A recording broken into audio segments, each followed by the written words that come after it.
এতে যদি আমি অপরাধ করে থাকি তুমি আমাকে যা শাস্তি দেবে চাইলে আমি প্রাণ দিতে বলবো। আমি কি অপরাধ করেছি, কি ভুল করেছি, কি অন্যায় করেছি তুমি বাবারে বলে না।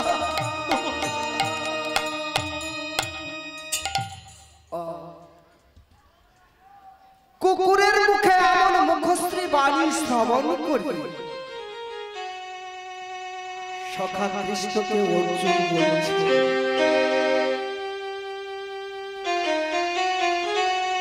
অর্জুন এবার তুমি বলো তুমি কেন কুকুরকে মূর্খ বললে? অর্জুন কি করবে কিছুই ভেবে পাচ্ছে না। সামান্য কুকুর হয়ে এমন গভীর তত্ত্ব কথা বলছে কি করে? এতে সামান্য কুকুর নয়। অর্জুন আর বিলম্ব না করে গলাতে সেই বস্ত্রখানা দিয়ে দুটো হস্ত জড়ো করে কুকুরের সম্মুখে দিয়ে বলছে, হে কুকুর বলো তুমি কে?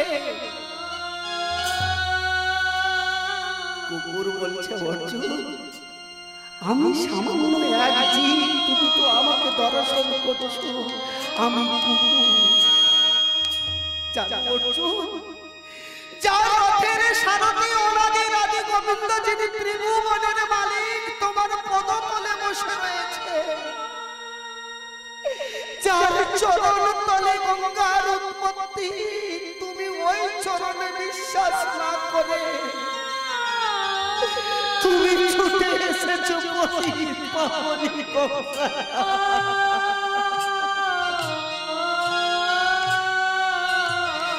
বলতে পারো আমি মূর্খ, এটা কিন্তু তোমার মতো মহামূর্খ পৃথিবীতে আর দুটো দেখতে পেলাম না। তাই আমি তোমাকে বললাম অর্জুন আমি মূর্খ ঠিকই, কারণ সামান্য জীব, জ্ঞান নেই, বিবেক নেই, কোনো কিছু নেই। কিন্তু তুমি তো গুরু আশ্রিত করেছ,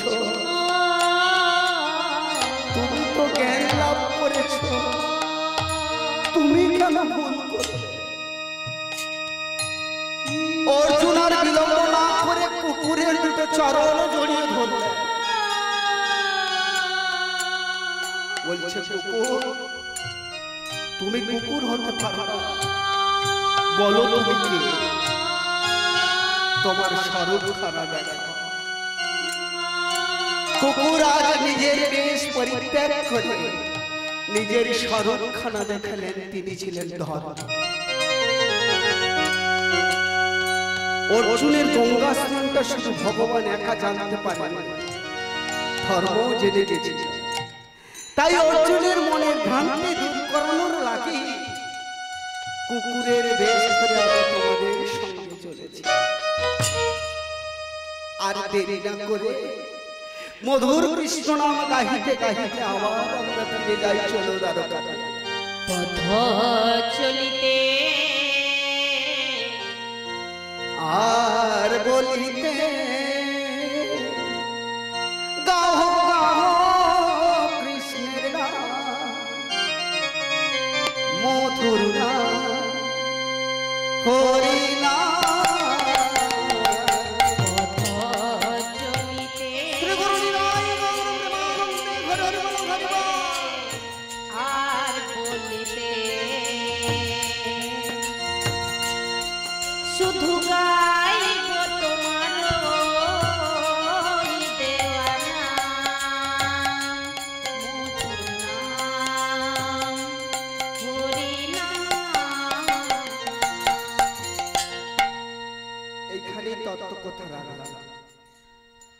আজ যে লীলাখানি পরিবেশন করব সে লীলাটি হলো নীল মাধব।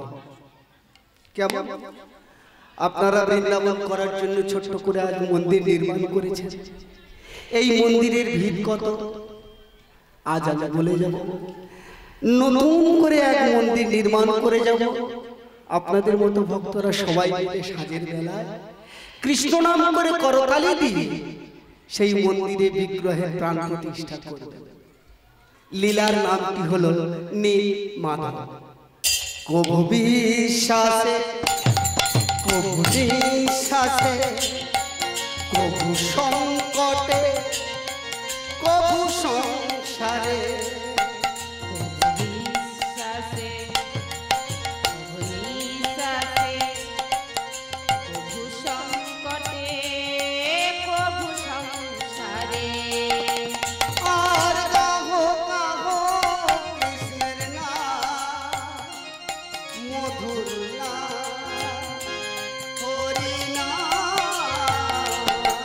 তথা চলিতে আর বলিতে গাহো গাহো কৃষ্ণের নাম, মধুর নাম, হরি নাম। পথ চলিতে আর বলিতে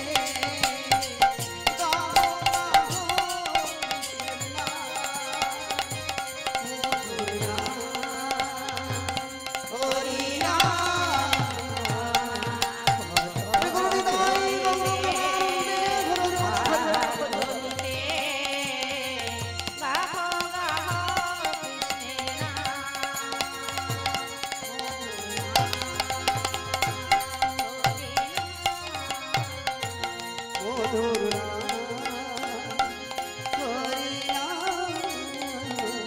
মধুর নাম, হরি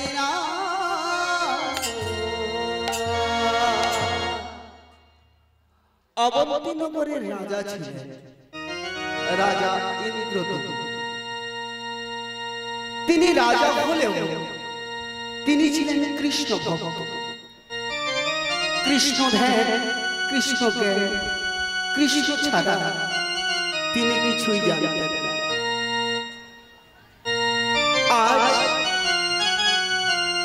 রাজা ইন্দ্রদূত অনাদিরাদি গোবিন্দকে বলছি, হে প্রভু, এই রাজ অট্টালিকা পুরী, রাজ বৈভব, রাজ অলঙ্কার আমার ভালো লাগে না। তুমি আমাকে তোমার চরণে নাও প্রভু, আমি দু নয়ন ভরে তোমায় দর্শন করব। এদিকে রাজা ইন্দ্রদূম্নের স্ত্রীর নাম ছিল গুন্ডিচা। রানী গুন্ডিচা মনে মনে চিন্তা করছে, মহারাজ যদি সিংহাসনে উপবেশন না করে, রাজ্য পরিচালনা না করে, তাহলে তো রাজ্য অচল হয়ে যাবে। না, যে কোনো করেই হোক মহারাজকে সিংহাসনে উপবেশন করাতেই হবে। তাই আজ রানী গুন্ডিচা মহারাজের কাছে গিয়ে বলছে, মহারাজ, মহারাজ জানেন আপনি তো সিংহাসনে উপবেশন করেন না। ঠিকই বলেছো গুন্ডিচা, এসব আমার ভালো লাগে না। তবে তুমি কি করবে? আমি কি করবো জানো? তুমি যাই করো করো না কেন, এদিকে প্রজারা সবাই মিলে চুক্তি করেছে, তুমি যদি সিংহাসনে উপবেশন না করো তোমাকে রাজ্য থেকে বিতাড়িত করা হবে। রাজা ইন্দ্রদূম্ন শ্রবণ করে বলছে, রানী গুন্ডিচা, এতদিনের পর তুমি আমার মনের কথা বলেছ। মনের কথা বলেছ মানে? গুন্ডিচা, আমি সত্যই এসব ত্যাগ করে আমি তা তুমি যদি ত্যাগ করে চলে যাবে আমার উপায় কি হবে? ওই সব হচ্ছে না। শোনো, তুমি যদি হরি হরি করো, হরি তোমায় খাওয়াবে না হরি তোমায় পড়াবে? সব বাদ দিয়ে কল্ল প্রভাতে স্নান আর্মিক সমাপ্ত করে রাজ অলঙ্কার পরিধান করে রাজ সিংহাসনে উপবেশন করবে। অনাদিরাদি গোবিন্দ মনে মনে চিন্তা করছে, গুন্ডিচা, যার বৈরাগ্য ভাবের উদয় হয় তাকে তো আর মায়ার রজ্জু দিয়ে বেঁধে রাখা যায় না। দেখো তুমি কেমন করে আমার ভক্তকে বেঁধে রাখতে পারো। রানীর কথা শ্রবণ করে রাজা গুন্ডিচা মহারাজ বলছে, গুন্ডিচা, জানো গুন্ডিচা, আমি করতাম যদি সাধু সঙ্গ রাত হরি ভালো করতাম যদি সাধু সঙ্গ রাত করি ভালো করতাম যদি সাধু সঙ্গ রাত হরি ভালো করতাম যদি সাধু সঙ্গ রাত করি ভালো কেন বলছে না সাধু সঙ্গ সর্বশাস্ত্রে কয় সাধু সঙ্গ লওয়া মাত্র কৃষ্ণ ভক্তি প্রেম উদয় হয়। আবার বলছে আমার একটা জমি ছয়টি বলো তবু জমি আমার নাহি হলো একটা জমি ছয়টি বলো তবু জমি আমার নাই হলো একটি মাত্র জায়গা আর 6টি জমি বলদ বলতে গরু তা 6টি গরু বাঁধবে কোথায় জায়গা খুলো ইন্দ্রদত্ত বলছে পণ্ডিতা একটি জমি 6টি বলো তবু জমি আমার নাহি হলো। একটা জমি ছয়টি বলো তবু জমি আমার নাই হলো 6টি বলদ কি 6টি বলদ হলো ষড়ঋতু কেমন করতাম যদি সাধু সঙ্গ রাত হরি ভালো করতাম যদি সাধু সঙ্গ রাত করি ভালো করতাম যদি সাধু সঙ্গ রাত করি ভালো রানী পণ্ডিত বলছে চুপ করো ওসব হচ্ছে না কল্ল প্রভাতে রাজ সিংহাসনে উপবেশন করে আজ রাত্রিতে আহারাদি করে সোনার পালঙ্কে সজ্জায় সজ্জিত রয়েছে রাজা ইন্দ্রদত্ত রাত্রি যখন তৃতীয় প্রহর ঠিক তখন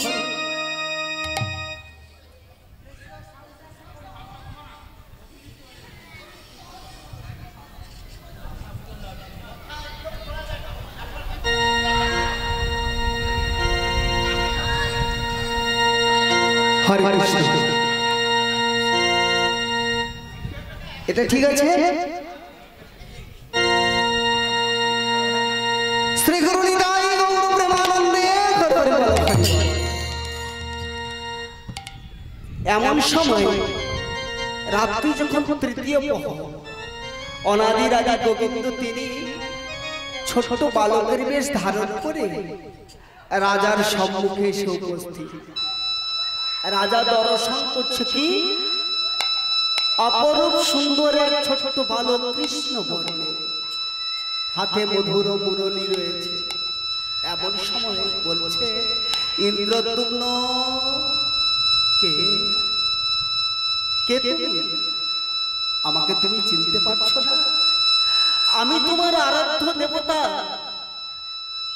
মাধব আমাকে পাঠিয়েছেন তোমার নিকটে ইন্দ্রদ্যুম্ন তিনি গোপনে পূজিত হচ্ছেন কিন্তু তিনি গোপনে থাকতে চান তাই তুমি তাকে সন্ধান করে উদ্ধার করে প্রতিষ্ঠা করো তিনি জগতে সবার কাছে পুজো পেতে চান